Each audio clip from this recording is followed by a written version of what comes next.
বলেন, কুল নবী আপনি বলেন, ইন্নাল মাউতাল্লাযী তাফিররুনা মিনহু, যেই মরণ থেকে তোমরা পালিয়ে বেড়াও, ফাইন্নাহু মুলাকীকুম, এই মরণ তোমাদের সাথে সাক্ষাৎ করবে, কোনো সন্দেহ নাই।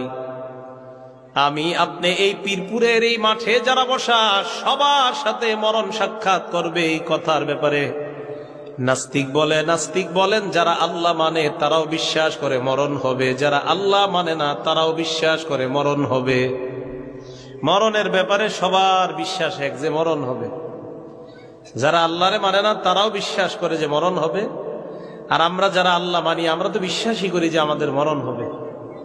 তারা বলে যে মরণ এটা হবে সবার, এটা সবাই বিশ্বাস করে। তো এই কথাটা আল্লাহ বলেন, নবী আপনি বলেন, তোমরা যে মরণ থেকে পালিয়ে বেড়াও, ফাইন্নাহু মুলাকীকুম, এই মরণ তোমাদের সাথে সাক্ষাৎ করবে।